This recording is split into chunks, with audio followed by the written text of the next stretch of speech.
The world number one had just fallen, but the real shocker was the crowd turning their backs and leaving. Aryna Sabalenka waited at the net to congratulate her opponent, but when she glanced up, something felt wrong. The Philippine flags weren't waving in victory, they were being folded up and put away. The chants of Laban Alex weren't echoing anymore, they were dying out. Thousands of fans stood up, not to cheer, but to head for the exits. The stadium emptied before the trophy presentation or the champion's speech, before the world number one could even process the loss. Rome, Italy, May 12th, 2026. Centrale Stadium, 10,000 fans, and a result that no one saw coming. Let me set the scene for you. The Italian Open final was here, the tournament's best had fought through the draw, and only one trophy remained. On one side stood Aryna Sabalenka, the world number one and the reigning defending champion. She had already won 3 Madrid Open titles and swept the Sunshine Double earlier this season. Her power was unmatched, her confidence rock solid. Her presence alone was enough to scare off most players. Opposite her stood Eala. The 20-year-old Filipina, ranked 38th, had already shocked everyone by making her first big final on clay. She had battled through a rainy 3-set win over Magdalena Frech. She avenged her Auckland defeat by knocking out the number 31st seed Wang Xinyu. She had pushed world number 2 Elena Rybakina to the limit in the semifinals. But this was different. This was Sabalenka. The Belarusian had never lost to Alex. In fact, they had never even faced each other in an official match. The oddsmakers had Sabalenka as the massive favorite here. Analysts predicted a quick win, a total blowout to remind everyone that the world number one was still in a league of her own. Nobody told Alex. The first set was a clinic in grit. She refused to be bullied by Sabalenka's power and stepped inside the baseline. She took the ball early, redirecting the world number one's pace with a precision that left the Belarusian scrambling. The Filipina broke serve in the 4th game and never looked back. Sabalenka fought like a champion. She saved 3 set points and forced deuce after deuce, trying everything to flip the script, but Alex held firm. Her serve, which had been shaky all season on clay, was suddenly painting the corners. Her movement on the red dirt was sharp and precise. The first set ended 6-4. The stadium erupted. The second set wasn't supposed to be close. Sabalenka was expected to roar back and prove her dominance. Instead, Alex played the match of her life. Sabalenka came out swinging, though. She broke the serve in the very first game, racing to a 1-0 lead. The world number one's roar echoed through the arena. For a moment, order seemed restored.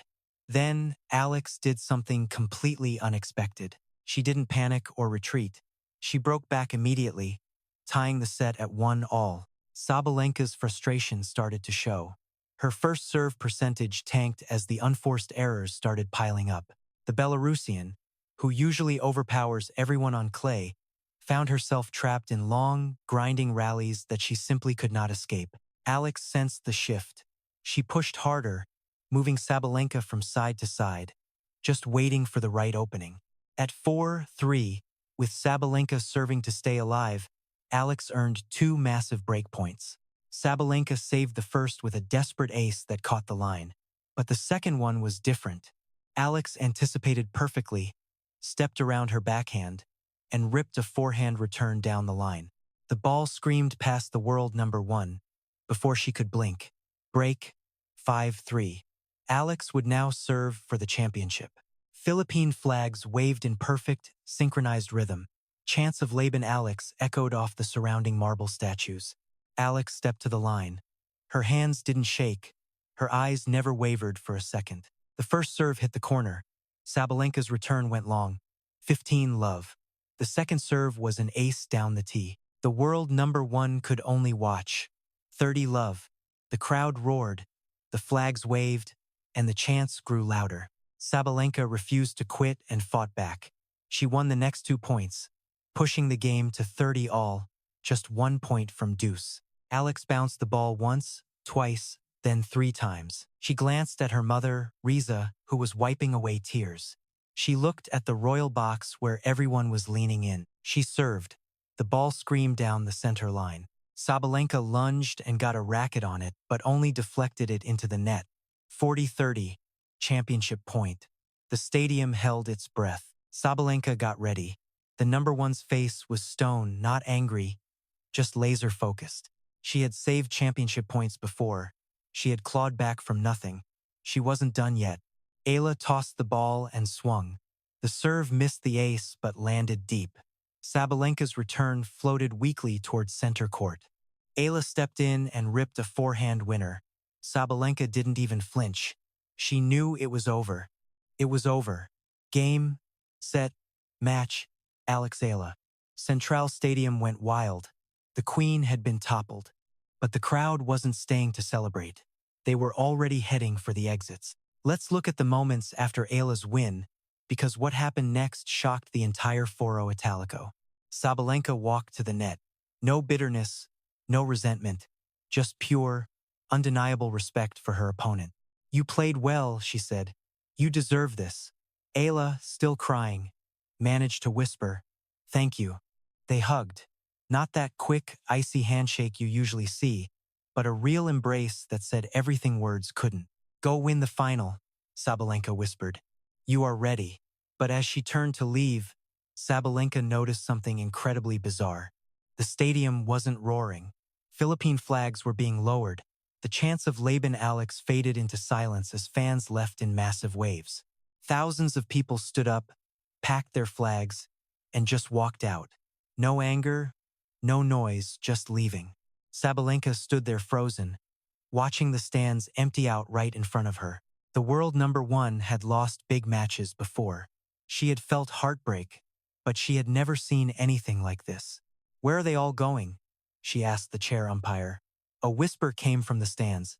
"She is finished, so they are, too." The stadium cleared out in minutes. The trophy ceremony felt like a ghost town, leaving the WTA officials scrambling for any explanation. Let's go behind the scenes of that mass fan exodus. Because what happened in Rome wasn't a snub to the winner, it was a powerful statement of loyalty. The few people left were mostly local Italians who came for the sport, not the specific player. They cheered as Eala lifted the trophy. She smiled, but her eyes searched for the flags that had carried her. The magic had left. The Foro Italico, a sea of red, white, and blue for 2 weeks, finally returned to its natural state. The marble statues stood silent. The clay courts, torn up by the feet of champions, would soon be groomed for the next big event. WTA executives watched from their boxes in total shock. They had seen crowds leave for rain or late nights, but never this. They had never seen a crowd walk out right before the trophy ceremony even started. Before the speech, before the champion even left. "We are measuring the wrong things," one executive muttered as the staggering data rolled in. TV ratings for Eala's matches in the Philippines were massive. Streaming numbers in Southeast Asia had completely shattered every single record. The social media engagement, the flags, and the chants. Those tiers generated more attention than any marketing campaign the WTA ever had. But the exodus proved something numbers simply couldn't. These fans didn't come for the tournament. They did not come for the game of tennis. They came for Alex Eala. And when she was done, they were done.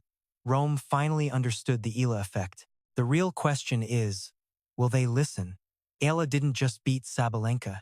She proved fans are loyal to stars, not the sport. That massive walkout wasn't about Sabalenka. It was about a 20-year-old Filipina who turned Rome into her own home court. The world number one stood at the net, watching them leave, and she finally understood. "She has a whole nation," Sabalenka said. "That nation left today, but they will definitely be back for the next one. They will be back to wave their flags and scream Laban Alex at the top of their lungs. They are here to remind the world that some bonds are unbreakable." Now, the WTA has a choice. Do they embrace the Eala effect and grow, or keep pretending the world of tennis hasn't changed?